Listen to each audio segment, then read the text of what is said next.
What's good, Atlanta Hawk Nation? We Talk Hawks TV in the building. It's your boy Damon. We have added another point guard. And guess what, family? He is a Baylor baller. Let's talk about it. Roll the intro.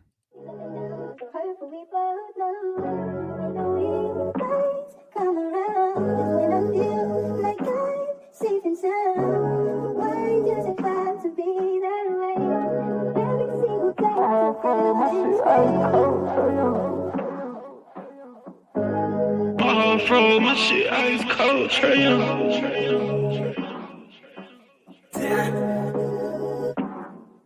And you know I wear my heart on my sleeve. You hitting all the reads. Pack your shit like you finna leave. I go and hide your keys. Put you in position to win. Bless you without a speed. Bust you down in all the VV. Then we was getting cheap. Overplay my part, I can't breathe. I feel the pain in my lungs. I thought we really was one. My heart cold like Trey Young. Overplay my part, I can't breathe. I feel the pain in my lungs. I thought we really was one. My heart cold like Trey Young. Shit ice cold, Trey Young.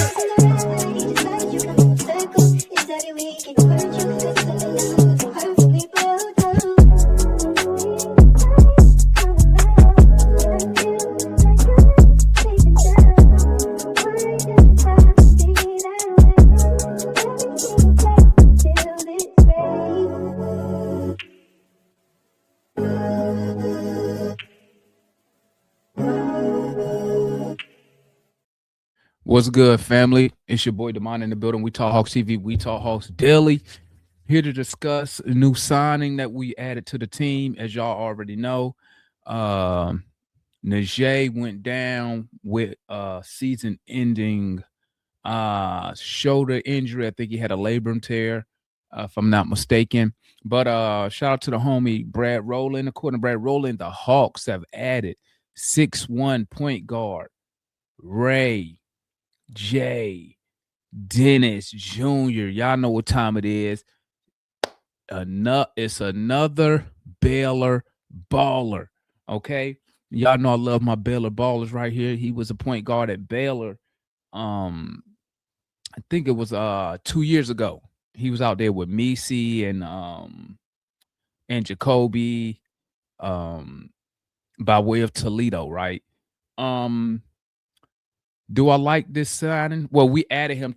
We signed him to a two-way, right? So we added him to a two-way. So he's going straight to College Park.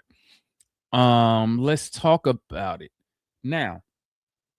Remember, if I can't remember what show I said it on, but I said that when the Hawks let Obi Toppin go due to a season-ending shoulder injury,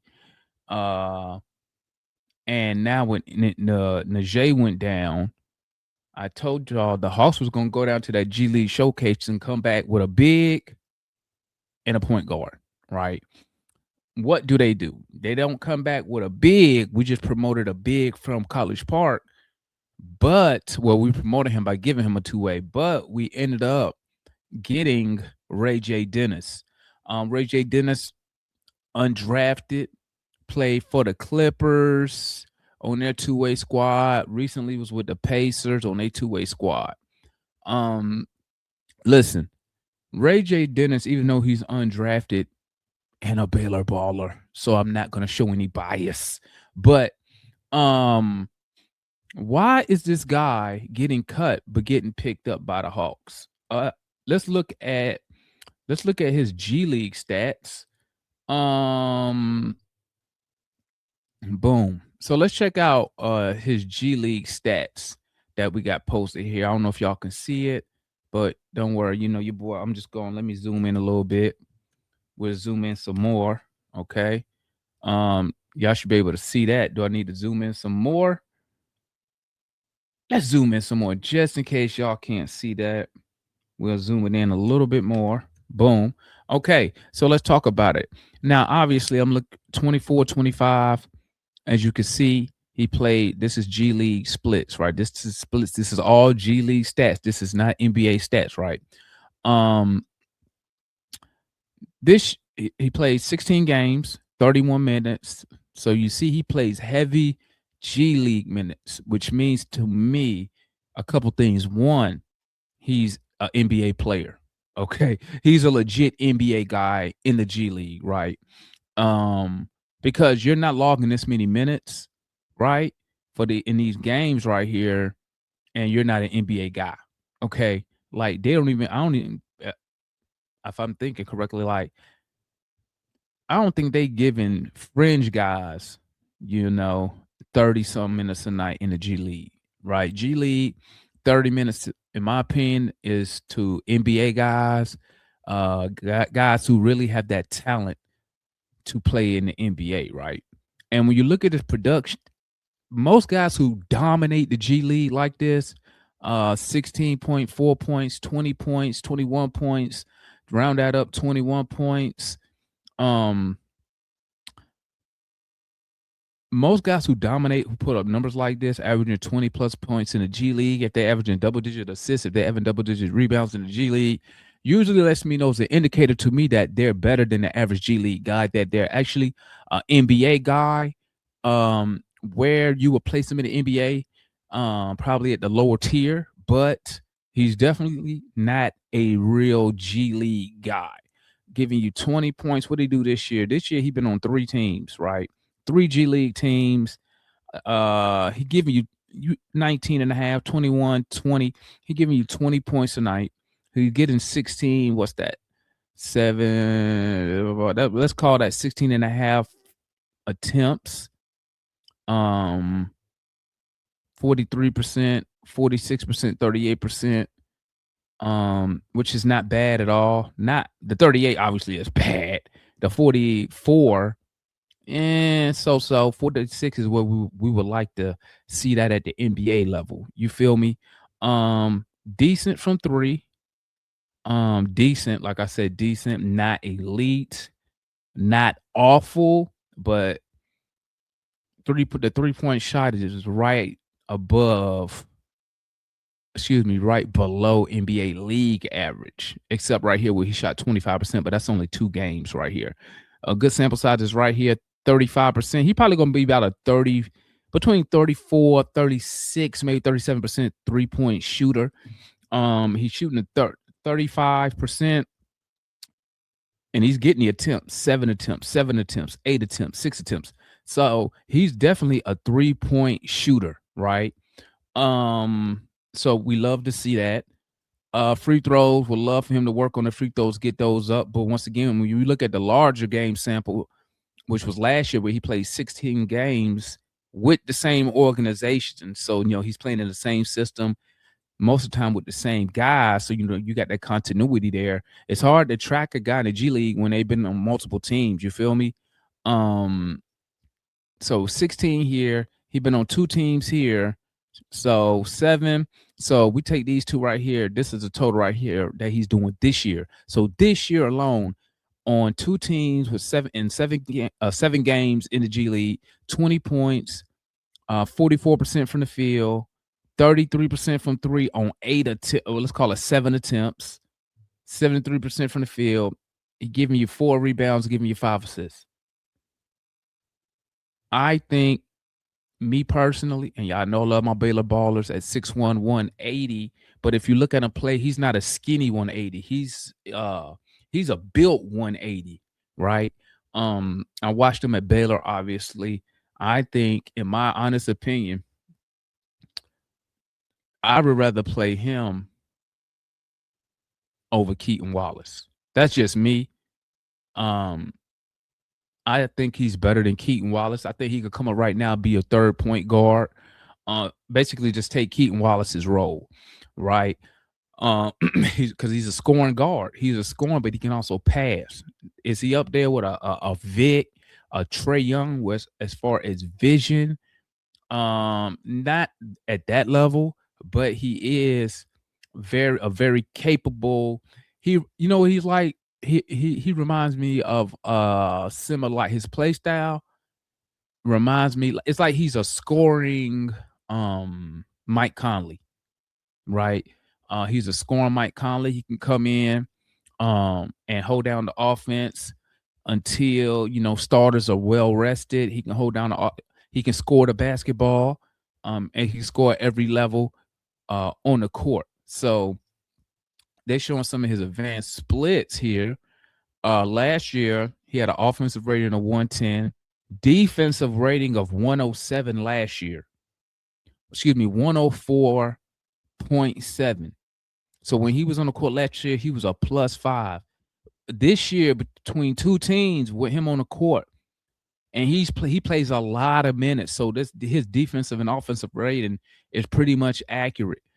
114 offense, 104 defensive rating, net rating of almost 10.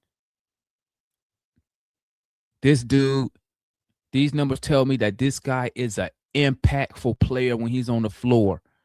A 104 defensive rating at 33 minutes a night tells me that when you playing 33 minutes a night, he playing with some of everybody on the roster.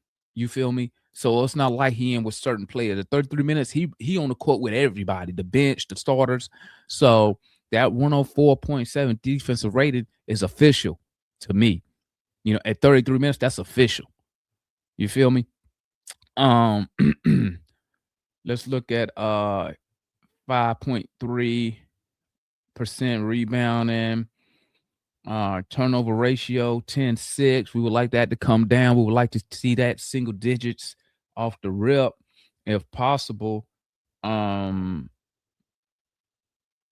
102. Okay. So I mean, for a two-way guy, this is a steal. This is a steal. You feel me? This is a steal. Now he has not really got that much opportunity at the NBA level this year, but this year at the NBA level, he played 14 games at the NBA level this year, 4.6 points per game, 2 assists, was shooting 30% from the field, was shooting 31% from three, which is hard to judge a guy when you playing such very limited minutes. You don't really get a chance to get into the flow of a game. You don't really be able to get yourself going. You're usually getting put in due to injury or due to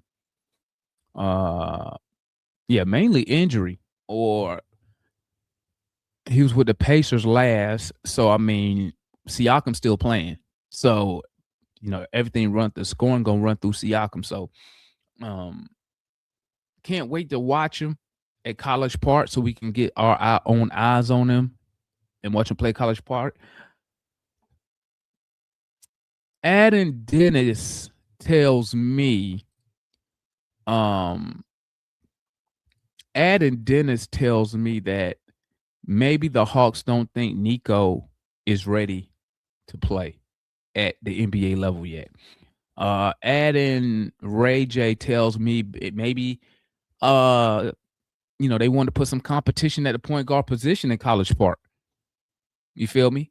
Which could lead to competition at the NBA level with Ray J, Nico, and Keaton Wallace. Now I think, mind you, Keaton Wallace on a 1-year deal. Dorsey is on a cheap. He's on a cheap NBA deal. If I had to pick the advantage, I would give the advantage to Nico, to Dorsey over Dennis. I think the Hawks might move on from Keaton Wallace after this year, but we shall see how Dennis goes. I think Dennis can crack getting to Atlanta. I think he can get to Atlanta. Injury, obviously. I think he could get to Atlanta and take those Keaton Wallace minutes. But we shall see, man. We shall see. But he's a legit NBA player, guys. That's a no-brainer. When you average him, when you putting up the numbers he putting up, hey, y'all know what time it is. Right here, let's read this article right here. With the signing, let me bring it up for y'all real quick. I accidentally hit the wrong button. Let's bring up this article, and then we're gonna go ahead and end this video. But I want to share this with y'all. Let me share this with y'all real quick. don't know if y'all can see it, but I'll read majority of it to y'all. If y'all can't see it, but y'all can see where it's from. This article is from. Shout out to Hoops Rumors. Shout out to Hoops Rumors, but you'll say just 4 days after being cut by the Clippers, Ray J. Dennis reached an agreement, two-way deal with the Hawks. We will be Dennis's third team. Former Baylor standout. He opened the season with the Pacers on a two-way, but got waived on the 30th. He signed with the Clippers on the 4th. Spent it with the Clippers in LA. So he was actually in the NBA to make, but he got waived so they could make room for Ty Washington. Crazy, right? Y'all remember Ty, right? We had Ty Washington. Remember we traded for Ty Washington from Houston? And he was with us for maybe a couple hours, and then we moved him on. I think we moved him on to the Thunder.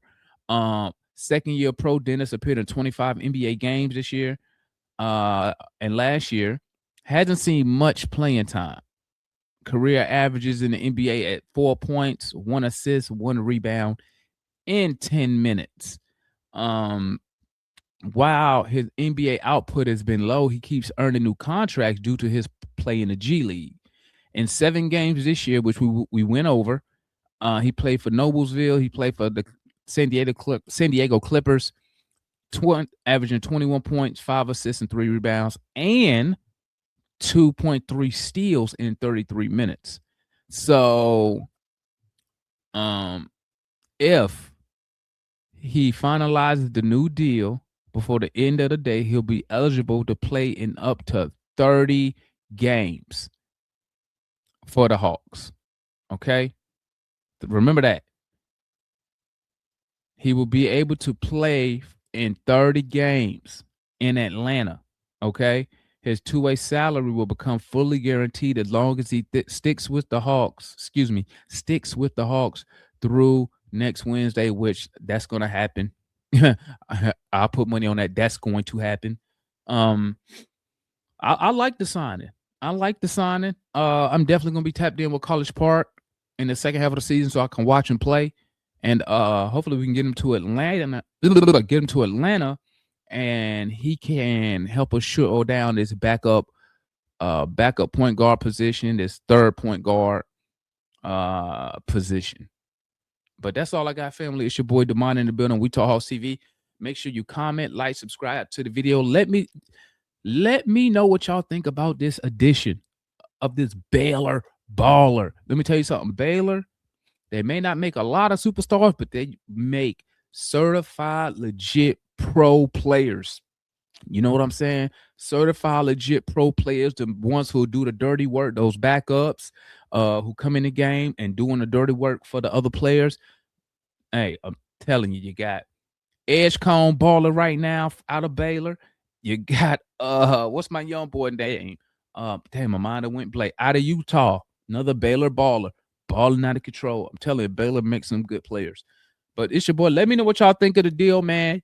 Do you think adding Dennis, you think that's going to put some pressure, like I think it will, on Dorsett down there in College Park?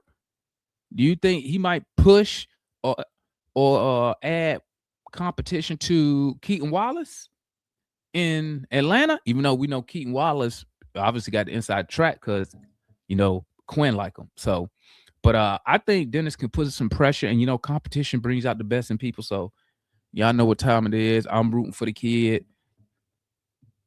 You'll never see me turn down talent. You feel me? But it's your boy, Demond in the building. We Talk Hawks TV. Comment, like, subscribe. Let me know what y'all think of this edition. And we out. Peace. I keep that shit on me. That shit on, yeah. I keep that shit on. Yeah. The telephone rats for the drip on me. Keep that shit on.